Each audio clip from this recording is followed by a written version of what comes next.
Bom dia. Nós vamos estudar texto que se encontra lá no livro de Romanos, capítulo 12, no versículo 9. Romanos 12, 9.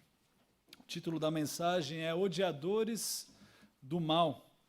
Nosso texto se encontra em Romanos 12, 9, na parte B do versículo, que diz assim: Detestai o mal, apegando-vos ao bem. Vamos orar? Senhor nosso Deus, clamamos a Ti, ó Pai, que o Seu Santo Espírito nos modifique, ó Pai, nesse momento, que saiamos daqui transformados para odiar, ó Deus, realmente o mal e, de fato, amarmos mais ao Senhor e nos apegarmos ao bem. Em nome de Cristo que nós oramos. Amém. Essa mensagem é a segunda mensagem de uma série de mensagens que nós começamos no domingo passado, que trata das características ou das marcas do verdadeiro cristão. E esse versículo 9, ele já vem carregado. Nós estamos aqui simplesmente na segunda parte dele, que diz: detestai o mal, apegando-vos ao bem. Eu gostaria de fazer algumas perguntas iniciais para que você já começasse a refletir e ponderasse no seu coração, na sua mente, sobre o que essas perguntas têm a dizer sobre você. A primeira delas é a seguinte: qual a medida do seu amor a Deus? Qual que é a medida do seu amor para com Deus? A segunda delas é a seguinte: quanto você detesta o mal? Será que você detesta o mal? E quanto você se apega ao bem? São três perguntas simples, mas que estão muito bem carregadas. Eu digo isso porque aquele que detesta o mal é de fato aquele que ama a Deus. Aquele que detesta o mal é aquele que ama a Deus. Essas perguntas iniciais, elas nos fazem então pensar, refletir sobre a seriedade do texto que nós vamos estudar, que é esse de Romanos 12, 9. E o meu intuito nessa manhã não poderia ser outro que o de justamente te convencer a detestar o mal e todas as suas facetas, apegando-se ao bem. Esse é o propósito do estudo dessa manhã. Bom, a pergunta que nos surge quando nós começamos a pensar sobre isso é justamente a seguinte: do que Paulo está se referindo quando ele diz mal? Ele fala o quê? Para que nós odiemos ao mal. Mas o que seria esse mal? Eu trago uma resposta bem simples. Esse mal, na verdade, é basicamente a manifestação da nossa rebeldia contra Deus e os meios pelos quais nós expressamos essa rebeldia nas nossas ações. Ou seja, o mal é tudo aquilo que nós fazemos para demonstrar às pessoas e ao próprio Deus que nós nos rebelamos contra Ele e o odiamos. E essa rebeldia, ela é tanto fruto de uma transgressão lá de Adão, o nosso representante perante Deus, quanto fruto das nossas próprias mãos. Estou falando isso da boca para fora. Romanos capítulo 5, no versículo 12, diz o seguinte: assim como por um só homem entrou o pecado no mundo, e pelo pecado a morte, assim também a morte passou a todos os homens. Note aí nessa primeira parte do versículo que o nosso representante é culpado sim pela entrada do pecado no mundo. Ele nos representava em Cristo. Nos representava em Adão. E através da sua desobediência, entramos em rebelião perante Deus, ou contra Deus. Mas o mal também é fruto do nosso próprio desejo. O mal é fruto da nossa própria vontade. Na segunda parte desse versículo, ali no finalzinho, diz assim: porque todos pecaram. Absolutamente todos nós fomos responsabilizados por ações que nós fizemos. Todos nós agimos contra Deus. Por isso Paulo diz lá em Romanos 3, 23, pois todos pecaram e carecem da glória de Deus. Então todos nós estamos perante Deus como indesculpáveis. Todos nós estamos perante Deus sem absolutamente nada que possamos fazer para nos livrar desse mal. Mas o mal não é simplesmente algo que nós podemos dizer objetivo. Agora, não me entenda mal aqui. Quando eu falo que o mal não é algo simplesmente objetivo, o que eu quero dizer é que o mal, ou o pecado, ele não se expressa simplesmente daquelas maneiras mais conhecidas, como roubo, como um assassinato, como um xingamento, como uma briga, ou coisas assim. O mal, ele tem uma característica muito interessante, em que ele consegue se manifestar de diversas formas. A Susannah Wesley, mãe de John Wesley, o famoso pregador que viveu anos atrás, ela foi indagada certa vez por ele mesmo, por John Wesley, sobre o que seria o pecado.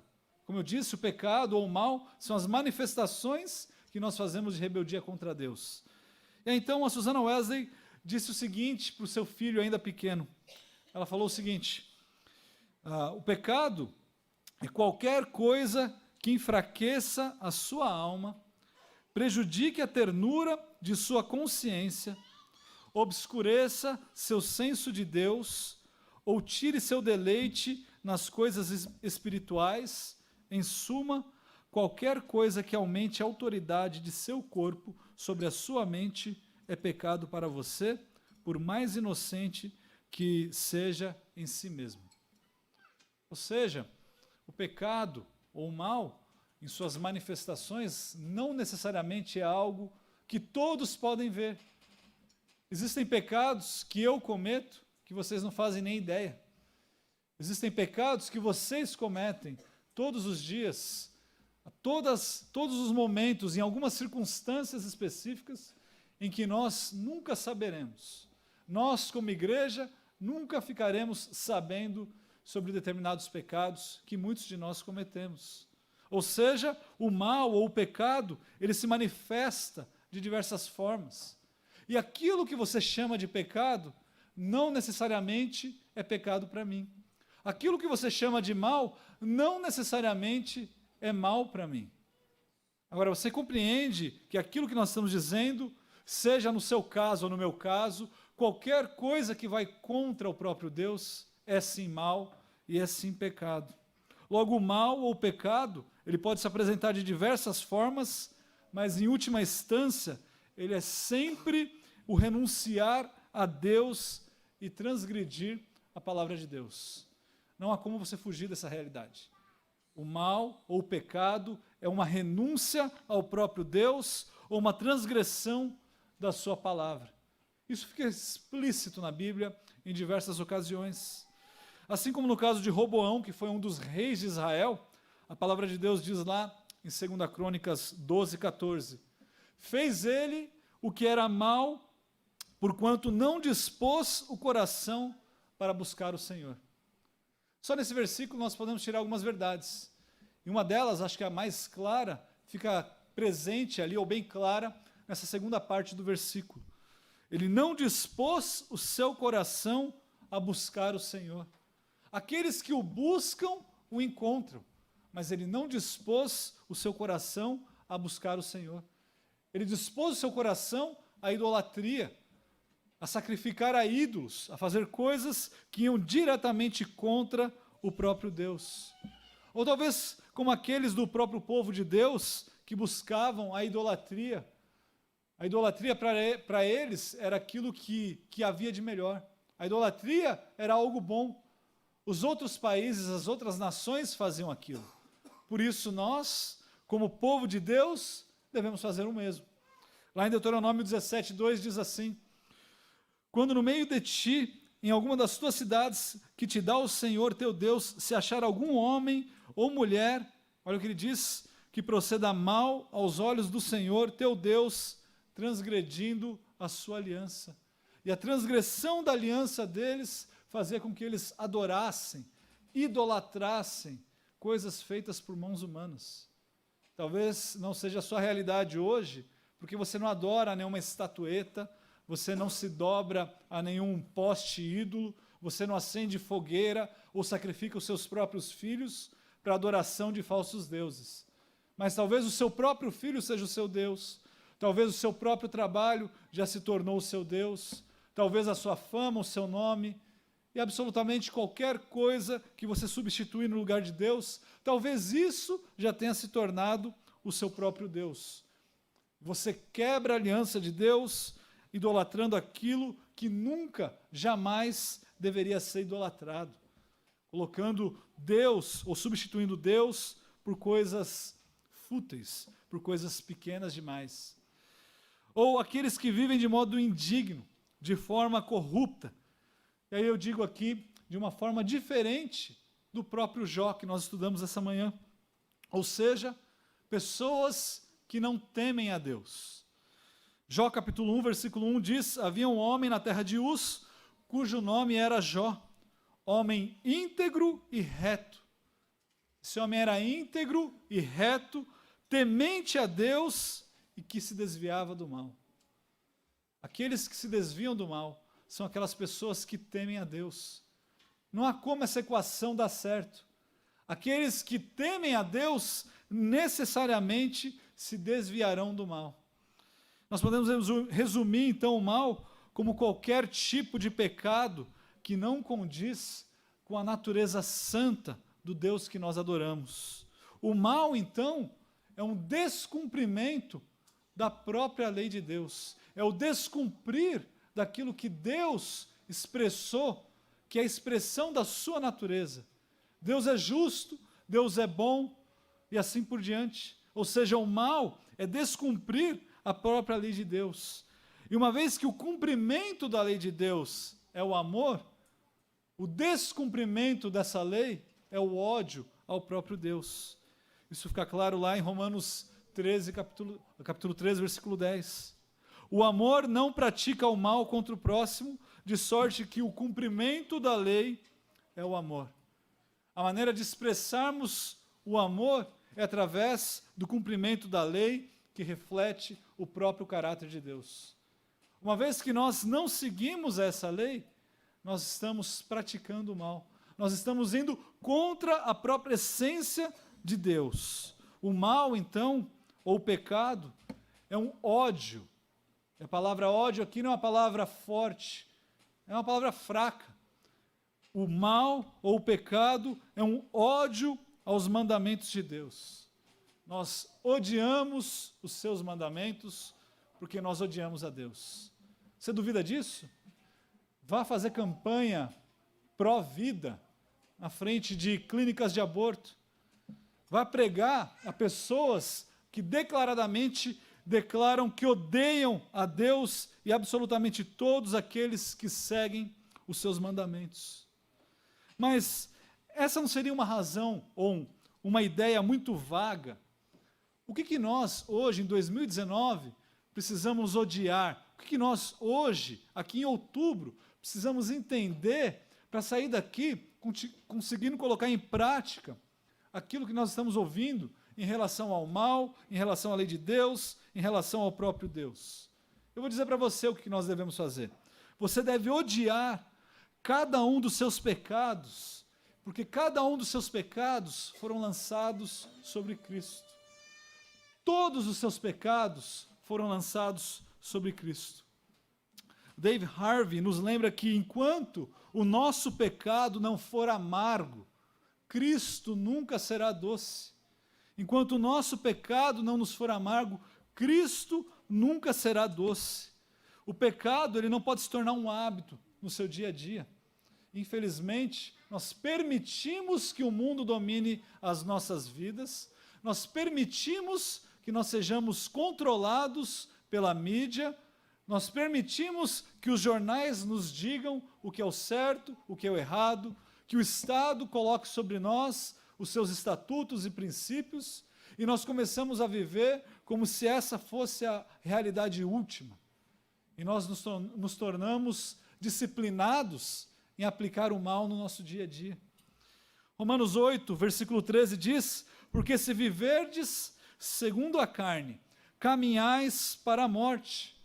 Se você seguir os seus princípios, os seus caminhos que estão baseados na carne, o resultado disso, o cabo disso, é morte.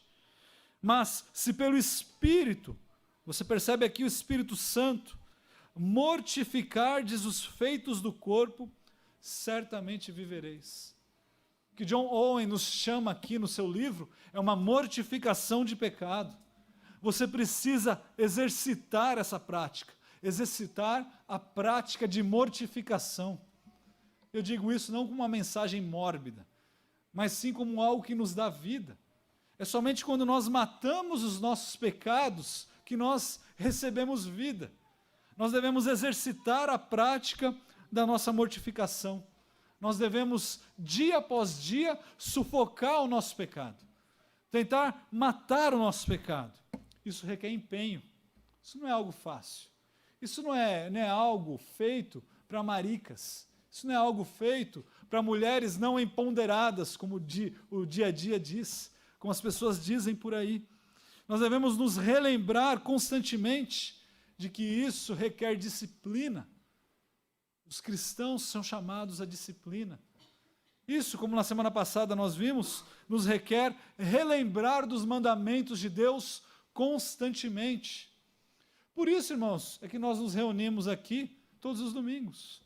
Nós não nos reunimos somente pela comunhão. Nós nos reunimos para nos relembrar das verdades, dos mandamentos de Deus. Nós nos reunimos para aprender com novas perspectivas esses mandamentos, a fim de meditar neles, a fim de ponderar sobre esses mandamentos, a fim de considerá-los, a fim de colocar esses mandamentos em exemplos práticos das nossas vidas, para que nós possamos responder àqueles que duvidam da palavra de Deus e que possamos demonstrar de uma maneira prática como que nós devemos viver. Ou seja, nós nos reunimos para relembrar, meditar e colocar esses ensinamentos em prática. Sem isso, absolutamente nada disso vai fazer sentido. O problema, segundo o pregador Spurgeon, é que muitos pensam de forma leviana sobre o pecado e, portanto, pensam de forma leviana sobre o seu Salvador. Ele diz ainda: aquele que esteve diante de Deus, julgado e condenado, com a corda já amarrada no seu pescoço, é o homem que chora de alegria quando ele é perdoado. Esse é o homem que odeia o mal, que lhe foi perdoado, e ele vive para honrar aquele que lhe deu vida.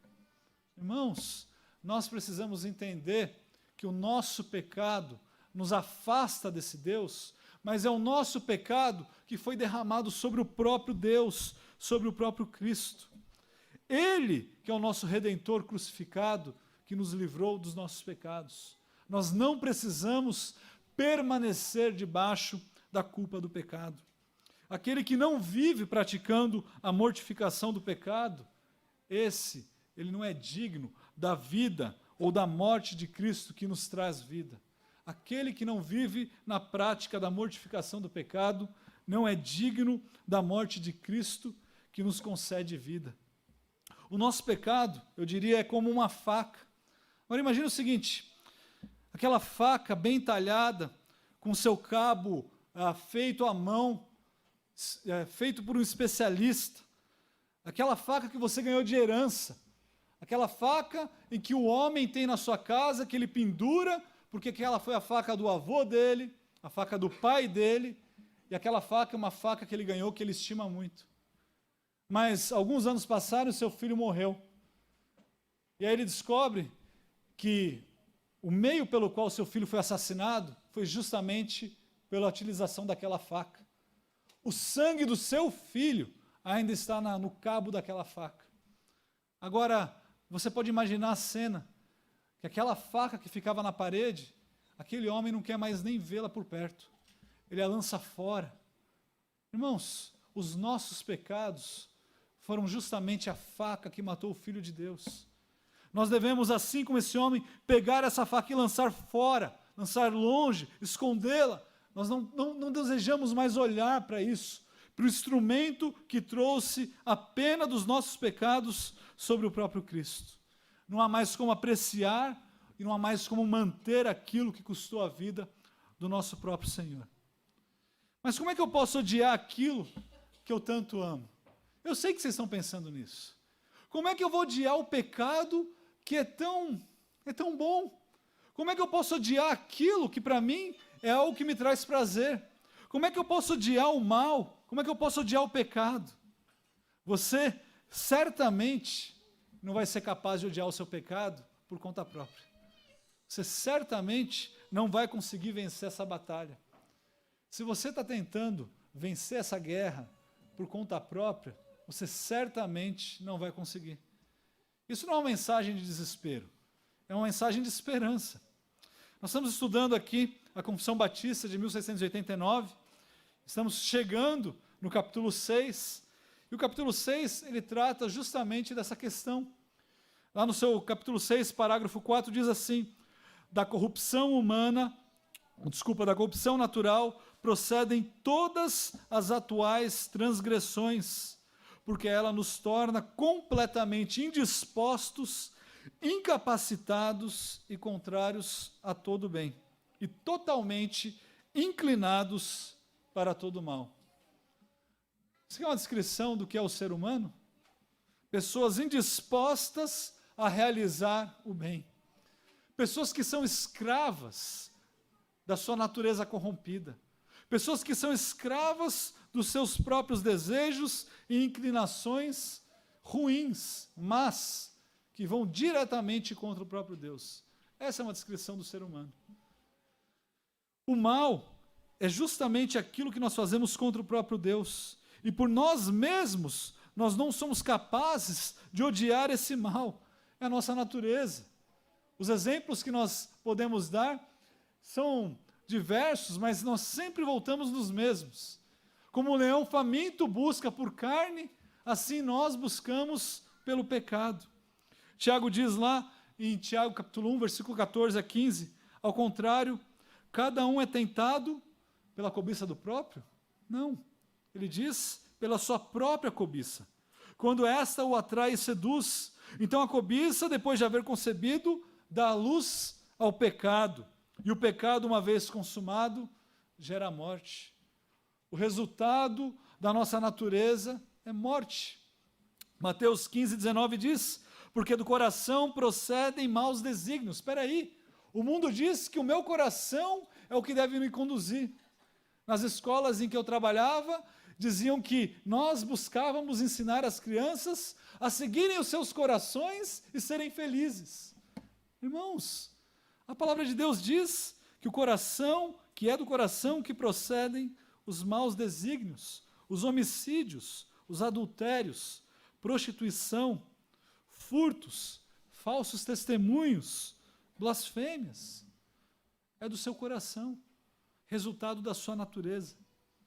Romanos 8, 7 diz: por isso o pendor da carne, ou seja, a nossa propensão, a nossa predisposição debaixo do pecado, ela está em inimizade contra Deus, ela é inimiga de Deus, pois não está sujeita à lei de Deus, nem mesmo pode estar. Nós buscamos, por conta da nossa natureza, adorar a nós mesmos. Nós buscamos nos colocar no lugar de Deus e sermos adorados. Logo, se nós formos deixados por nós mesmos, nós agiremos conforme a nossa natureza pecaminosa. E o resultado disso nós podemos presenciar no dia a dia. Ainda a confissão continua no parágrafo número 5. Durante essa vida, a corrupção de natureza permanece, mesmo naqueles que são regenerados. Ou seja, não há esperança? Sim, há. Mas espera um pouquinho. Embora ela seja perdoada e mortificada mediante Cristo, a corrupção em si, as suas inclinações e o que dela procede, tudo é verdadeiramente pecado. Por isso que Paulo escreve lá em Romanos capítulo 7, nos versículos 18 e 23, as seguintes palavras. Ele diz assim: porque eu sei que em mim, Paulo, isto é, na minha carne, não habita bem nenhum, pois o querer o bem está em mim, não porém o efetuá-lo. Ele diz no 23, mas vejo nos meus membros outra lei que, guerreando contra a lei da minha mente, me faz prisioneiro da lei do pecado que está nos meus membros. Ou seja, nós mesmo redimidos por Cristo, ainda devemos lutar contra o nosso pecado. Ainda devemos lutar contra essa natureza. Mas sem Cristo, não há luta. Sem a mediação de Cristo, essa guerra já está vencida. Nós nos tornamos escravos e não há solução. Ou seja, é necessário aqui um auto-reconhecimento disso. É necessário que nós olhemos para nós mesmos e conheçamos diante de Deus, reconheçamos diante dele que nós somos pecadores inúteis. 1 João 1,8 diz: se dissermos que não temos pecado nenhum, a nós mesmos nos enganamos e a verdade não está em nós. Logo, pecamos. Logo, somos mentirosos. E Gálatas 5,17 diz: porque a carne milita contra o espírito, e o espírito contra a carne, porque são opostos entre si, para que não vos façais o que porventura seja do vosso querer. Logo, é somente por meio de Cristo, é somente através de Cristo que nós podemos e que nós conseguimos odiar o mal e odiar os nossos pecados. Assim como era impossível a nós odiarmos os nossos pecados por conta própria, Deus então enviou e providenciou a Cristo. Romanos 8,3 diz: porquanto que fora impossível a lei, porque aquilo que é impossível a nós seguir, se nós pudéssemos seguir letra por letra, lei por lei, nós não seríamos capazes de cumprir todas as leis, porque mesmo assim nascemos no pecado. No que estava enferma pela carne, isso fez Deus, enviando o seu próprio Filho em semelhança de carne pecaminosa, e no tocante ao pecado, e com efeito, condenou Deus na carne o pecado. Cristo morrendo em nosso lugar. Cristo cumprindo então a promessa que havia sido feita lá para o profeta Ezequiel. Que promessa é essa? Ezequiel 36 diz: dar-vos-ei coração novo, e porei dentre vós um espírito novo. Tirarei de vós o coração de pedra, e vos darei coração de carne. Porei dentro de vós o meu espírito, e farei que andeis nos meus estatutos. Guardareis os meus juízos, e os observeis. Essa é a promessa que Cristo realizou na cruz do Calvário. Sem Ele, essa realidade não se tornará realidade na sua vida. Sem Cristo, nós seremos incapazes de vencer o mal. Sem Cristo, não há cumprimento de lei que nos faça chegar perante Deus limpos. Cristo é o único caminho. E através desse Santo Espírito, que nós somos capazes, e somos capazes hoje, outubro de 2019, a abandonar os nossos pecados e a mortificá-los, matar os nossos pecados. Eu estou falando aqui de coisas práticas. É por conta de Cristo, daquilo que Ele realizou, através do seu Santo Espírito, que nós podemos enfrentar a pornografia, que nós podemos cessar, acabar com as fofocas que ocorrem nos corredores das igrejas, dos pensamentos impuros, que nós podemos controlar os nossos pensamentos, que nós podemos parar de reclamar da vida e de absolutamente tudo que acontece conosco, de reclamar dos nossos governantes, do nosso país. E nós podemos então cessar com a inveja, você pode cessar com o seu egocentrismo. É somente através de Cristo, por meio do seu Santo Espírito, que isso é capaz de ser realizado. E agora em Cristo, nós fazemos isso de pelo menos duas formas e duas maneiras bem práticas. A primeira delas é por meio da obediência. A palavra de Deus, ela nos traz coisas práticas para nós exercitarmos no nosso dia a dia. E a primeira delas é através da obediência. O cumprimento da lei é o amor que vai diretamente contra o mal. Logo, Romanos 13, 8 a 10, nos cabe como uma luva. A ninguém fiqueis devendo coisa alguma, exceto o amor com que vos ameis uns aos outros. Pois quem ama ao próximo tem cumprido a lei. Pois isto não adulterarás, não furtarás, não cobiçarás. Se há qualquer outro mandamento, tudo nessa palavra se resume ao quê? Amarás o teu próximo como a ti mesmo. O amor não pratica o mal contra o próximo, de sorte que o cumprimento da lei é o amor. Irmãos, é através do amor aos mandamentos de Deus, da obediência que nós nos colocamos em servir a Deus, de cumprir os seus mandamentos, que esse amor fica manifesto àquelas pessoas que estão ao nosso redor. Que esse amor fica manifesto diante do próprio Deus.